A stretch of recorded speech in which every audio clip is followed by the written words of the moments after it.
It's a joy to see all of you sannyasis.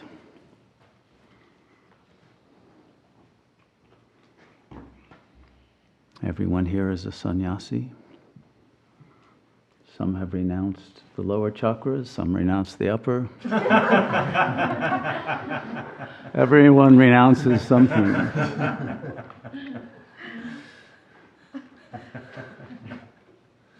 They're the real renunciates. They're the ones missing out, you know. And then some renounce renunciation because they have realized the non-duality of the two.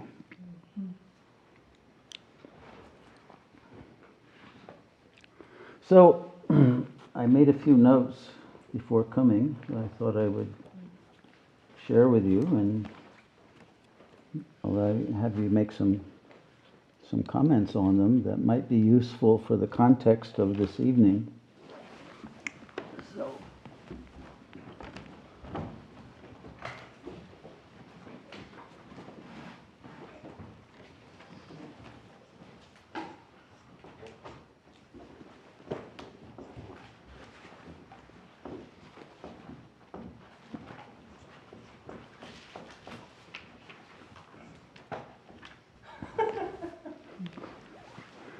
Is it funny already? Yeah, that's great. The 7 clarifications of the existential dilemma, which I think may be relevant to everyone here, assuming you are under the illusion that you exist. Hopefully no one here is plagued by that delusion, but just in case. What is the existential dilemma? Well, first of all, it's a very recent dilemma. Existentialism as a philosophy, was basically born in it came to fruition in the post-war years in Paris with Jean-Paul Sartre and his ilk, Camus, and let's see, who was the other one? Who was Lacan's sidekick? I forgot his name now. But in any case, it started earlier, you could say, even with Nietzsche and others, who Kierkegaard is sometimes considered an existentialist, but I think he's too religious to really belong in that category.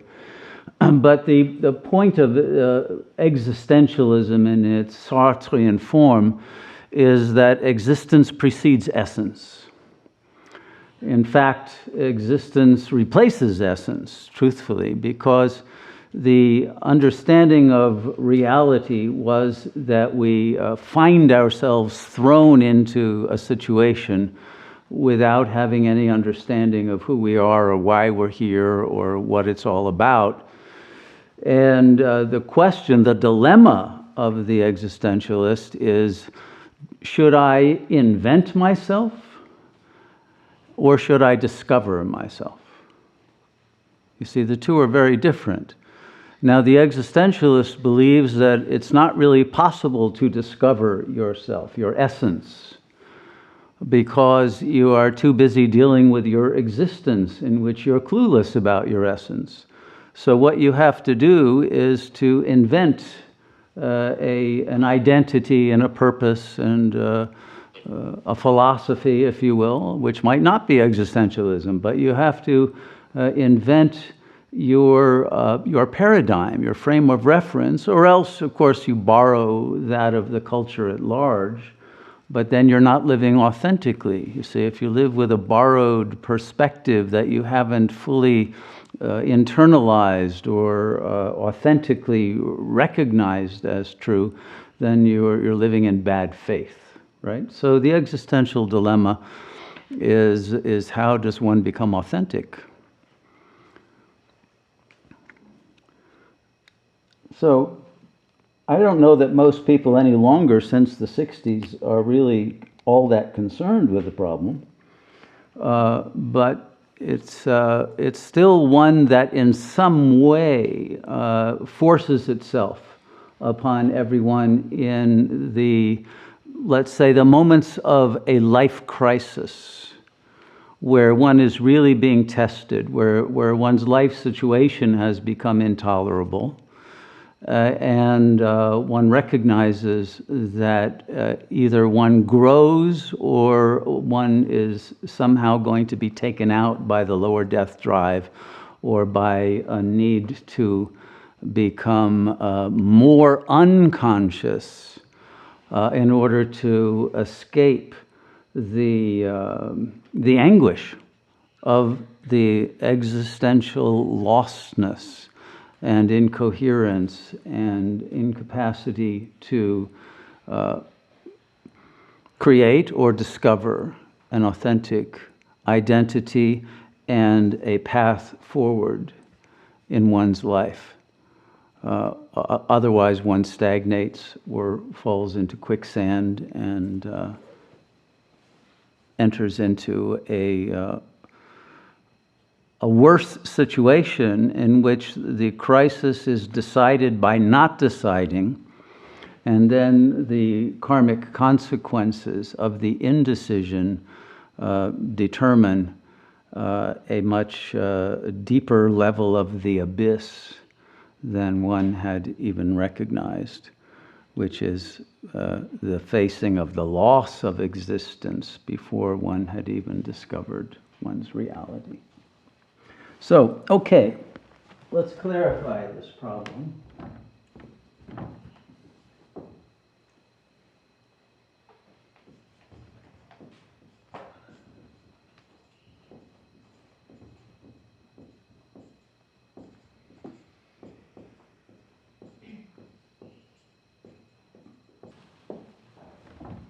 So the problem is caused by an inadequate level and amount of consciousness. In order to deal with the challenges of life, one has to be free of the blind spots that an ego is going to have toward its own reality as a result of not knowing its essence, and therefore not having access to the resources that that essence provides in order to be able to overcome difficulties and to be able to have a clear vision of what must be done in any given situation. What is to be done is the classical question. Lenin wrote a book of that nature when he was in his existential crisis regarding Bolshevism and the future of the Russian Revolution. But it's a question that everyone must face in many moments in life.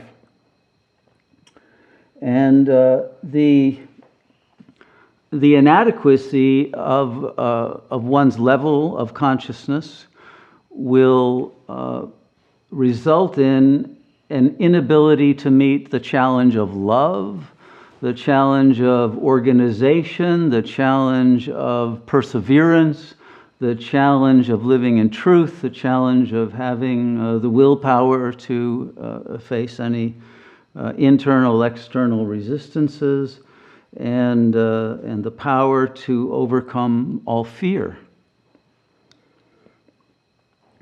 As well as, of course, the overcoming of the lack of creative intelligence and imagination that is often required in order to face situations that seem hopeless or without a solution. So that's the situation, but the problem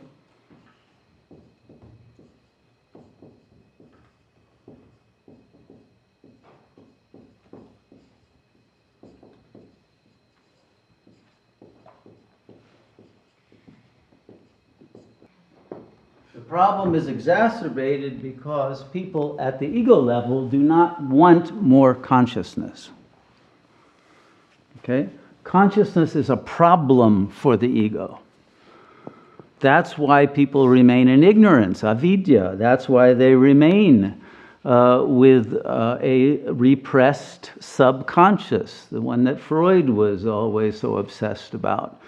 And the ego does not want to know truths and aspects of its existential situation that are too unbearable, that reveal its lack, that reveal its pettiness, its inauthenticity, its narcissism, its perversion, its pathologies to itself in too clear a way. It wants to be able to project out and judge others and try to remain in the clear from superego self-attacks as well as from accurate assessments from others of one's situation. And it wants to hide from its own consciousness because it doesn't feel like it could make changes even if it knew the information that it doesn't want to know, that instead of knowing mentally, it chooses either to somatize as a physical symptom or project as a karmic symptom of suffering, or in some way defer or delay dealing with, that ends up augmenting the negative karma that results from the lack of consciousness. So the ego, because it is living an inauthentic existence and in bad faith by definition, the ego at its own level of identification with the body cannot escape an animalistic psychology, okay? Because the body's an animal. The body is not divine. And so one does not have access to a divinized psychology.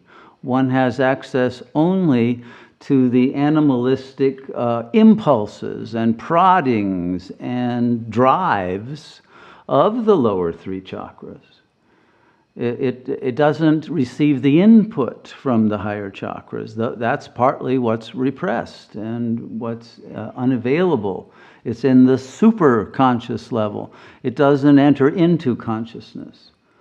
And the subconscious level doesn't enter into either. It gets acted out or acted in terms of a sickness, physical or mental, but it doesn't get processed and it doesn't get released. Okay, everyone with me so far on the logic of this? Okay.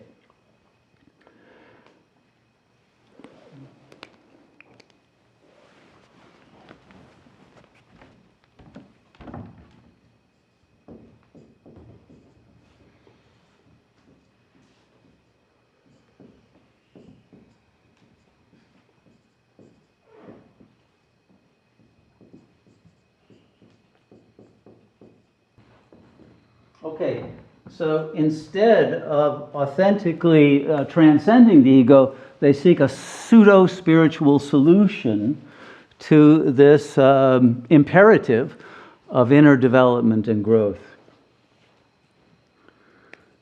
Because a pseudo-spiritual solution means you don't actually have to enter the superconscious and see accurately the whole panorama of the ugliness of the subconscious and of the ego's refusal to grow out of its identitarian nexus with the physical organism that keeps it in a lower level of psychology in which all it can choose to do is indulge its desire for jouissance, for the animalistic desires of enjoyments that are the cause of bad karma and of existential difficulties.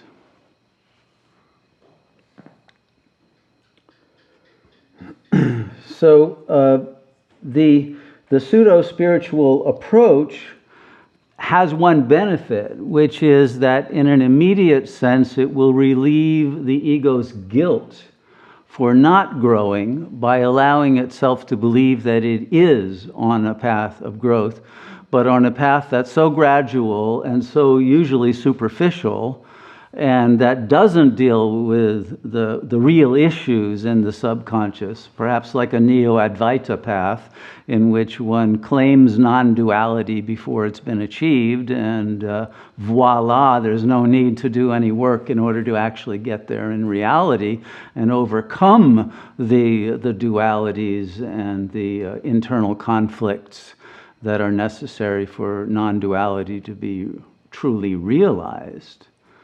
So this acceptance of a more theoretical model that produces at best a laya state or a spacing out or a master's discourse of enlightenment rather than a true release from the ego mind will end up, of course, proving an insufficient attempt at the resolution of a problem that simply creates a further existential difficulty because of the added guilt for having chosen an inauthentic path in the first place. And then you have levels of subconsciously accumulating shame in addition to the guilt.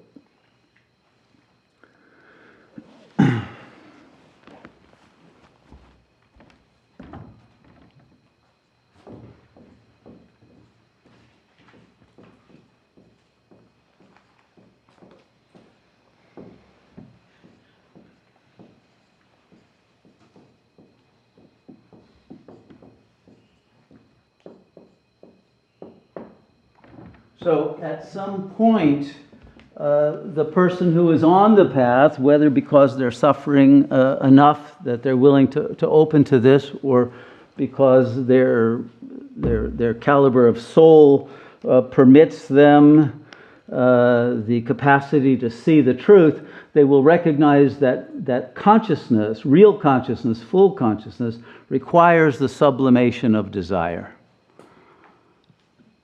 Without the sublimation of desire, one remains in that animal psychology that does not have access to one's divine essence.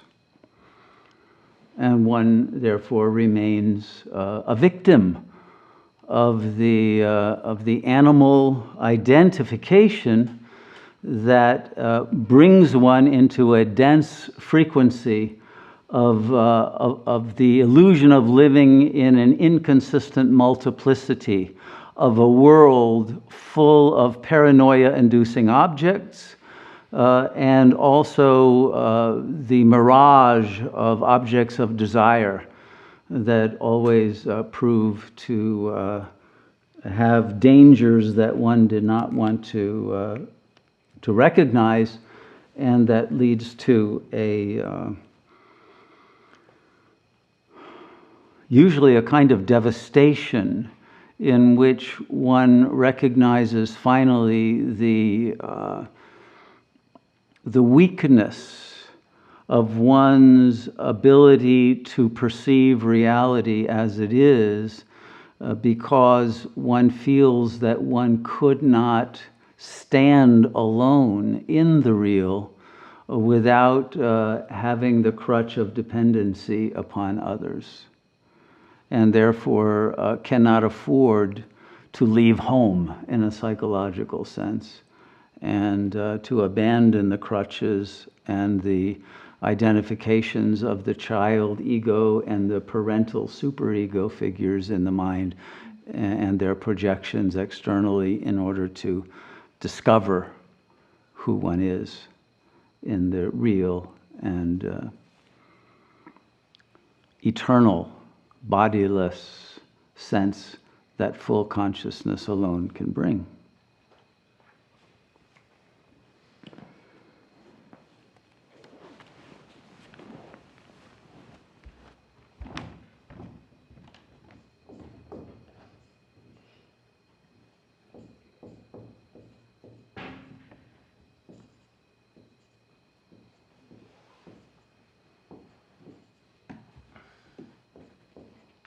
Okay, I'm putting 4 and 5 together because they represent the external level of the problem, which is that a healthy culture, a real culture, is based on a collective agreement that we will all sublimate our desires together and live on a non-animalistic level.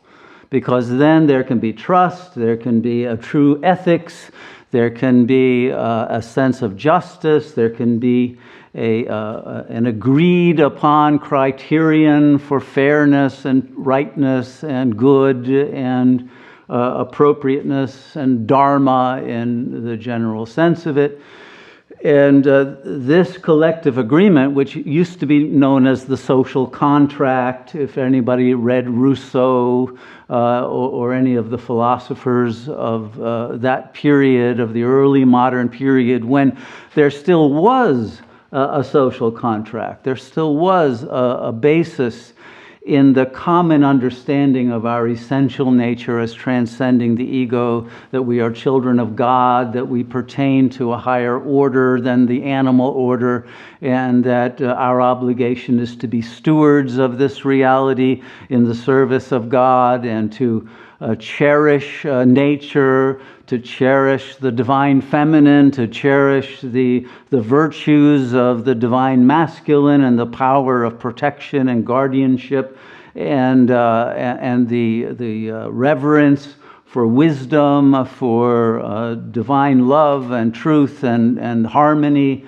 etc., etc. All of those days in which the classical virtues and the agreement on a commons, both that there would be common areas of the land that would be open to everyone regardless of any caste or class, and that everyone would have the opportunity to nourish themselves and have the freedom to find a mode of being that would be able to enhance their lives, and that everyone would be taken care of by the collective from cradle to grave, that kind of thing. That social contract was destroyed, of course, by capitalism, etc., and etc. meaning imperialism, colonialism, and all of the other side effects and consequences of the capitalist revolutions, the American Revolution, the French Revolution, etc., that destroyed a corrupted aristocracy. When it wasn't corrupted and the divine right of kings was still functioning, of course, we were in a much higher state. It stopped functioning. The revolutions were necessary, but they were not revolutions that raised consciousness, but simply adapted to the lower level and made that the new norm. But so today we are living in an extreme anti-culture, where not only are we not educated to sublimate our desires, but we are taught to desublimate them. We're taught that we're not animalistic enough.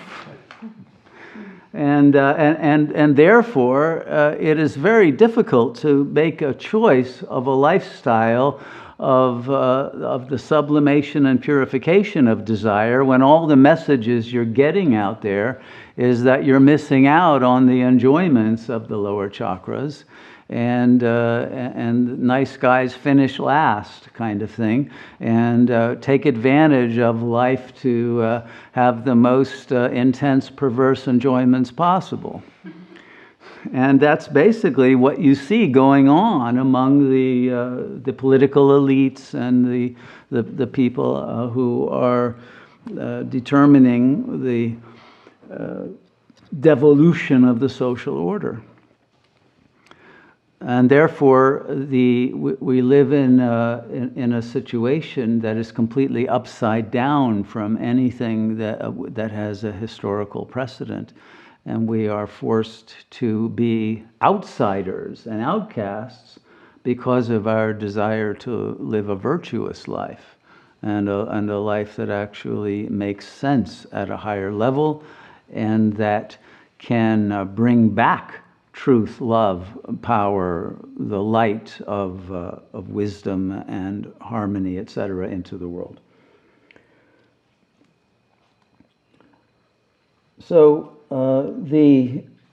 the promotion of the desublimation by the big other of society then gets internalized as a superego attack that happens in your mind if you choose a life of a sannyasi in the true sense, and that will constantly try to drag you down until you have eliminated any superego attachments internally and have freed yourself from whatever umbilical cords to the social order still might remain in the subconscious.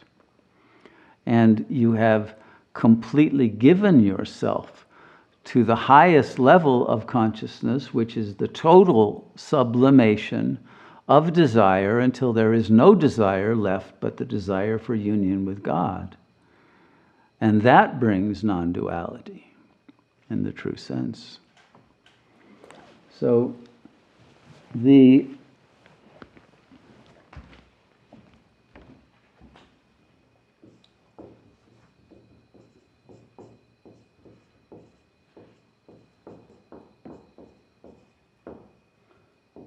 So full consciousness, in which the entirety of the full spectrum of all the levels of consciousness are integrated, unified, and made coherently ordered so that the highest governs the lowest, not the reverse, creates a chain of command internally between God, the soul, and the operating ego system, so that a single unified consciousness then is able to realize itself horizontally as well as vertically. And then the non-duality becomes manifest, which is the avataric embodiment, and that's Jivan Mukti or liberation.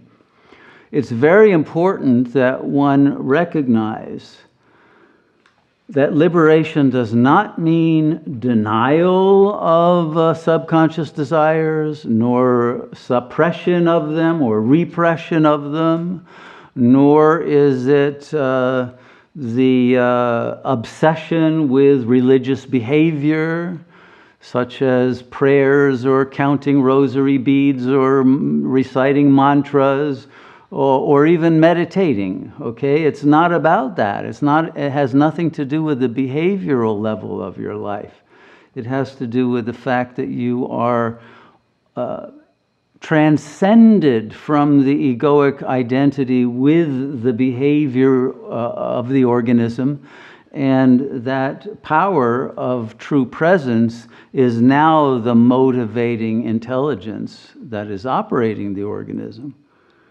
So there's no focus upon what do I do, because that I no longer exists. That's what you've been liberated from.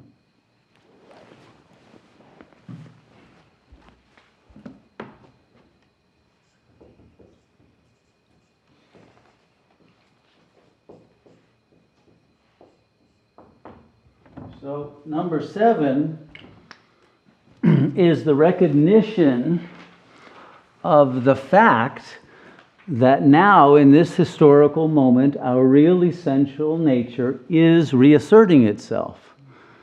It's not a question of your ego choosing it, although choosing it helps it to reassert itself without resistance. Thus, there won't be any glitches or any symptoms of suffering that come with that reassertion.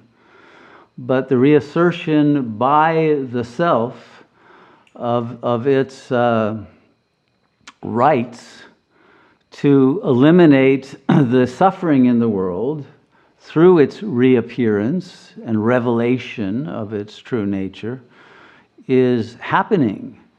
And the only thing that one can determine is what side are you on?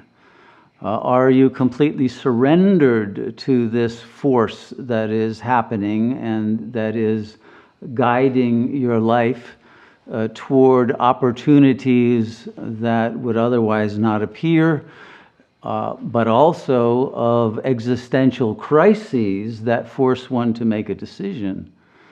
And without making that decision, the reassertion then can come in the form of a turning of the screw. And if you don't want to be screwed, you will choose the surrender to bliss. But that choice then requires the sublimation of all other desires that are different from that of the desire for complete realization of the Supreme Being that is your essential nature.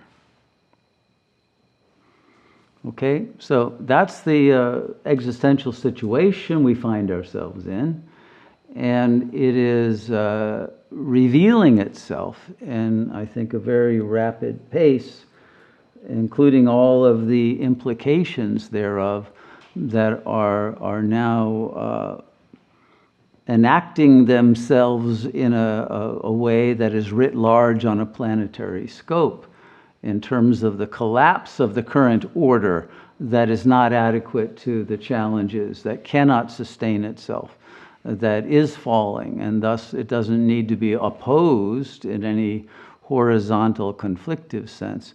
It simply needs to be replaced by a higher level of coherence, of love, of unity, of faithfulness to that power that is reestablishing a new order.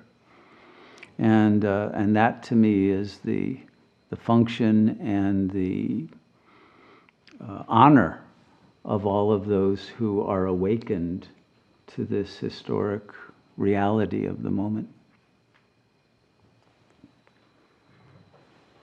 Okay, so that's the context in which we have an ashram and in which we are gathering this evening. Anyone have any questions or comments about this before I go on?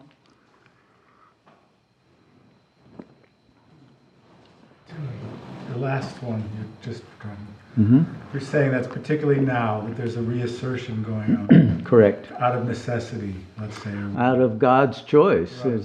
So, and you said because of that you have to take a side, something like that. Well, you're going to be faced with situations in which you'll have to make a decision. Yeah. It seems to me, I don't know, it seems to me too that there's something going on where because it's reasserting itself now, there's this actually a tendency where people are freaking out and becoming very polarized.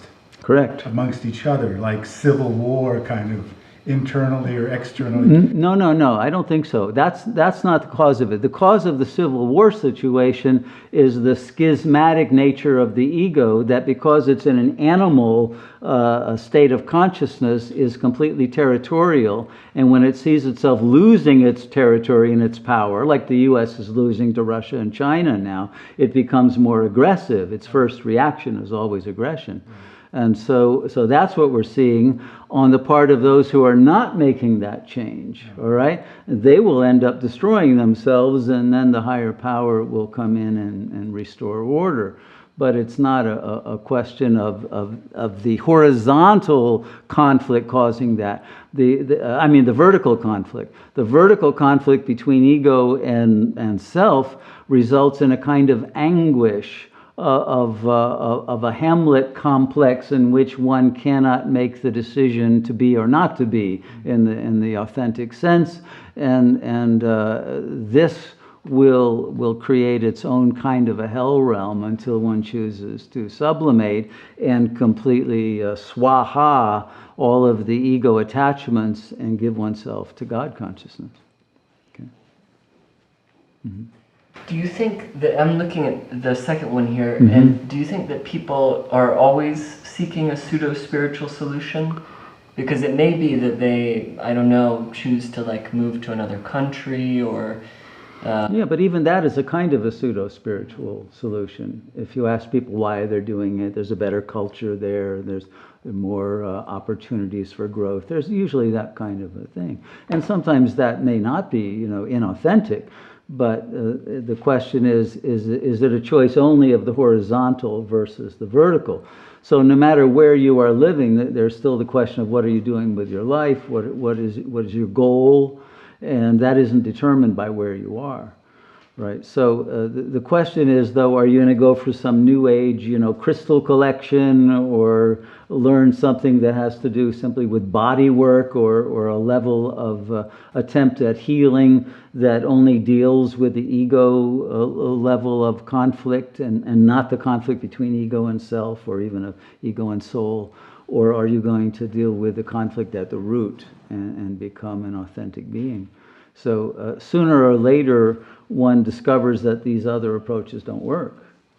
And then what's left, the last resort, will be to do the real inner work. That is the test of the soul's capacity for truth. Because, sorry, just No, go ahead. continue on that point, because I think a lot of people probably go for some form of self-improvement or something like that, but I wonder, is inner work even available to most people? Because No, sure, of some kind. There's coaches everywhere, and massage therapists and Reiki therapists, and you name it. You can get any quick fix for a pseudo enlightenment that you want, and you can find all kinds of resources online if they're not locally available. So yeah, that's not the issue. The issue is the recognition of what is a true path to liberation. And the apparent challenge I see is to not fall into that, let's say, the religious automatic Correct. practice, right? Where you're basically doing what you're told to not go, to not suffer. And the other side, which is to go for the animal nature, right? So it seems that in the ego consciousness, it's like black or white in a way. Sure. Even And though it's black and white, because usually the religious practice is a cover for a hypocritical desublimation of desire behind the scenes, which then every other ego who either is doing it themselves or projects that everyone else is doing it has a totally cynical attitude and justifies not going up to higher consciousness because it doesn't believe that it's real or that anybody else is really doing it. Okay. I was reading early this week that existential was the word of the year by dictionary.com, which is millions, and the way they choose the word of the year is the one that has most searches, and Oh, okay. so there's a whole reasoning behind how they, not just the numbers, but there's a series of I would say considerations that they have, which I don't recall off the top of my head right now. But what really interested me was that, I do remember some of the considerations, of course, war, the recession, or the economic situation. Climate change was top of the list. Sure. And anyways, the point is that there seems to be in the collective unconscious, I don't even know if to call it unconscious anymore, a collective conscious of society that, why are people searching this word in particular? And Sure. Articles are using it more and more in the media in reference to precisely all the crises. But they're not getting to the root of the crisis. I think what's stimulating it is this extinction rebellion that's going on, right? People know that, yes, humans will soon be extinct, along with all the other life forms that they're killing off now. But they haven't got to the point of realizing they better kill the ego. That's the only way to prevent extinction.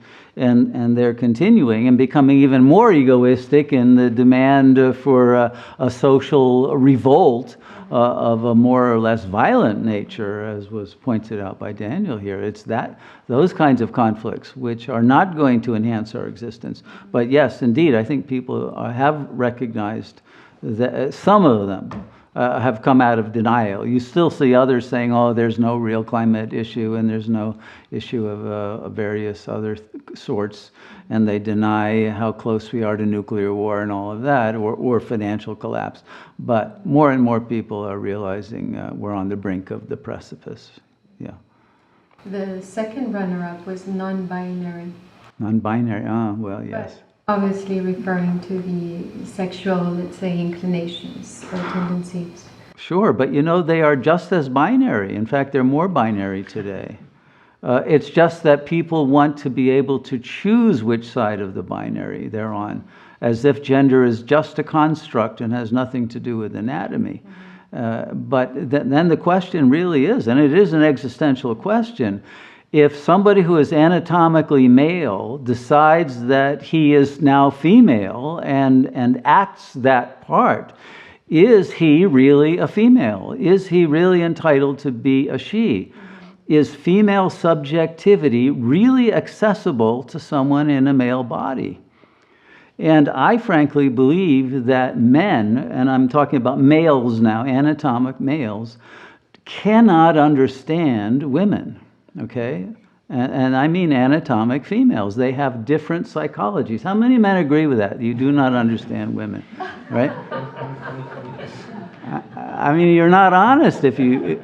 So there is a binary between the masculine and feminine, whether it's transgendered pseudo performance or it's the authentic kind. But it cannot. That binary is not going to be eliminated because it is the impulse that motivates one's behavior more than any other binary. The attempt to try to create wholeness instead of the lack that any gender choice or recognition produces, which creates an electromagnetic relationship to all of those in the opposite gender, and that produces a field in which desire is a reality. And then you have to deal with it, whether you are hetero or homosexual or transgendered, which involves that in some way. Regardless of that, you are living in a binary situation in which desire is an existential reality. And it's a reality that is produced by a mystery. And that mystery cannot be resolved except through the sublimation of desire. It will never be satisfied at that level because it is a mystery, because it is still a fictional aspect of Maya, of unreality. Even though the subjectivity of the feminine and that of the masculine are determined by those forces that are biological and that are, let's say, part of the collective sanskaras of the noosphere that are not changeable or knowable at the level of the ego. The impulse toward union and the fulfillment of the sense of lack cannot be overcome except with the sublimation of desire, so that the wholeness, by reaching union with that which is the source of this derivative binary, is reached, and therefore not any longer, let's say, projected into the external horizontal phenomenal plane, right? So So the problem that is anguishing most humans at the ego level cannot be resolved, and most beings are boomeranging. They can't either live. The man can't live with a woman or without her, and usually vice versa. And the resolution to that problem is not to be found in the ego level. And this is why the social contract, in order to create stability of families and of the social system, did require that sublimation. Now, society is unsustainable because there is no durable bonding between man and woman or parenting of children. And because of that, you get the results of people being brought up in broken homes that result in broken psyches that are very difficult to heal in adulthood. Do you want to add anything more? Yeah, I wanted to ask you a final question. couldn't this non-binary, what struck me the most of this word was that in a way binary means duality. Yes. So non-binary being the second like the runner-up, wouldn't that also be that unconsciously or in the collective unconscious there is that desire to return to the non-duality? Yes. It's expressed. Yes, but again, it's a Right. pseudo-spiritual approach. Yeah. It's not going to get you there. And it's completely devolved from its original, Sure. say, highest. Sure, and because it's being lived out at an animal level, the body has its own say, and at a certain point you can't deny real one fact of anatomical difference, whether that creates a gender difference at a psychological level or not. It does create a difference that can't be overcome even through surgery. It's not going to work. So we have a lot of people destroyed by the pseudo medical efforts that I think are unconscionable, in which the medical establishment goes along with this and gives surgery to even prepubescent people who are way too young to try to make that choice, and it's almost forced on them. Okay. Mm-hmm. Used the term extinction rebellion. Is that something? I think that's Greta Thunberg's thing, you know, isn't it? It's called something like It's that. another group. She's not in that. Oh, she's not in that one? They're at But there's war? another group. That's called Extinction Rebellion. Yeah. It's just they're revolting against the climate, not doing anything about Yeah. climate change. Okay, but she's not involved with that one, huh? Okay, that's good to know. I don't keep up with the politics of it that closely. Anyone else? I'm wondering about, you mentioned that it's not done on the level of behavior. Uh-huh. I think that seems like my mind always comes back to that, like it needs to be something behavioral, it needs to be something that I do, like what do I do, how do I do. Atma vichara, that's what you do, which means you find out who you are, because the ego is not the doer. You don't do anything. And so when you understand what are the factors and forces that are taking away your free will to do anything other than act from an egoic level, then you will get the power that enables a different doing to happen that will not come from the illusion of a separate I. It will come from that intelligence of the unitive whole, and therefore without desire or fear or any kind of deviation from what is true and good and right. Okay. The healthy culture is a culture of sublimation. Uh-huh. Reminds me of when we read The End of Dissatisfaction. Right. And it was a culture of prohibition. Yeah. And what Radhamal was saying at that time was Right. that culture of prohibition would be healthy, but no, what we're actually doing here is not a culture of prohibition, but a culture of sublimation, and that's Yeah. the true healthy approach. And I'm wondering, can sublimation be, can you achieve sublimation without prohibition? Do you have to prohibit in order to sublimate? No, I think that's the whole point, is that if you try to prohibit without sublimation, you end up in the situation the Catholic Church is in. And, you know, the priests are prohibited from having sex, but they're having it, right? And with kids, boys and girls. So it's a disaster to prohibit without teaching how to sublimate. And it won't work. It's not sustainable. And you see that in all kinds of religious and so-called spiritual communities. They do not last if they don't teach people how to process the resistances of the ego and the superego that wants to be a prohibitive, attacking, moral, dictator that keeps one feeling like a moral failure if they have thoughts that they shouldn't have, that kind of thing. And I don't think putting this process of self-education into the frame of reference of moral failure is of any value whatsoever. It's a matter of course correction and learning and growing that will happen in a very natural way if you're open to becoming more intelligent and more empowered and more in touch with the source of your own being. And I think that motivation, rather than you better do good and right that kind of thing, you'll go to hell and you're a sinner. I don't think that's of any use and counterproductive at best. So it has to be done on the basis of maturity, of knowledge and understanding of why this is so important for your own happiness, not because you should, right? So it won't stand. But I also think that you cannot have a successful, long-lasting community that does not insist on the sublimation of desire. They will always end up with schisms, divorces, cliques, all kinds of problems that will destroy a community.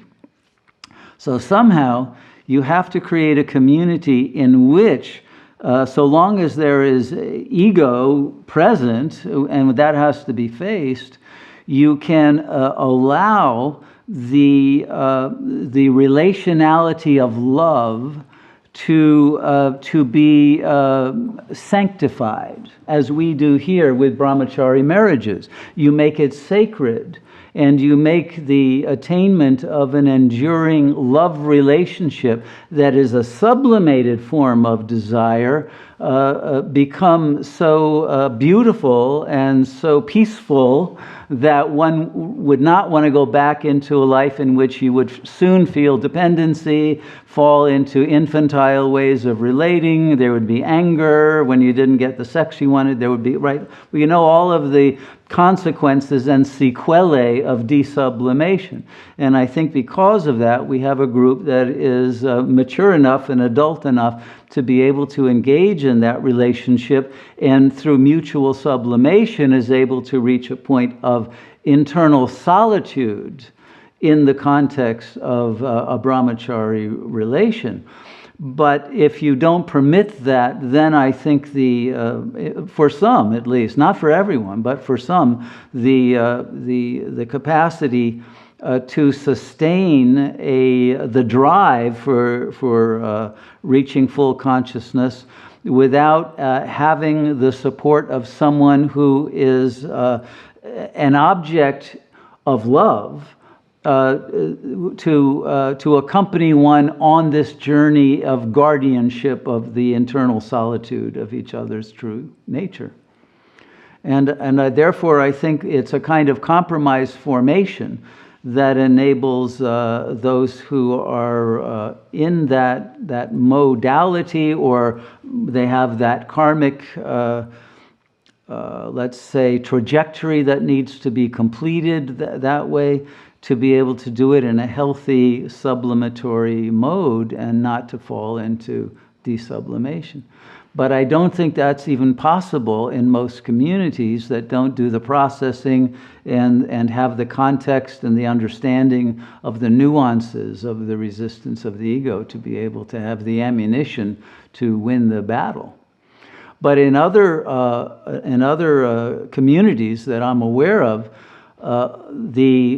the love relationship, sexual relationship to be exact, between members of a couple create a rupture of loyalty to the community.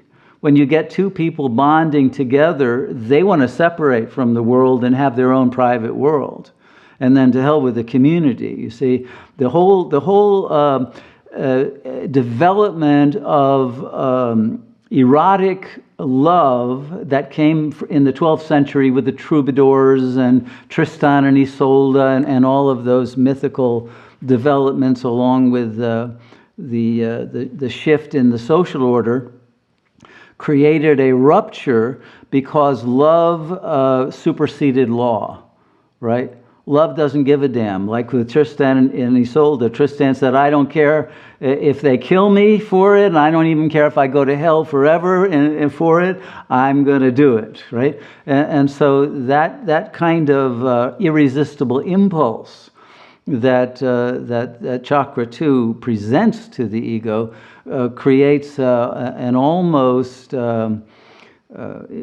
unbeatable kind of drive toward the destruction of one's attempt to grow to the transcendence of the ego. And if we cannot overcome the lower death drive that is actually what's operating within chakra 2, we won't be able to succeed in regaining our divine nature. So this is the main waterfall that the salmon has to leap over to be able to get to its true spawning ground of divinity. And if it can't make that leap, it's lost. And so the understanding of the urgency of that and of the forces that are at work, without having a very mature and open and transparent understanding of it, and the stakes that we are playing for, and the consequences, not in terms of moral failure, but in terms of karma, are something that need to be understood by a very mature intelligence. Okay.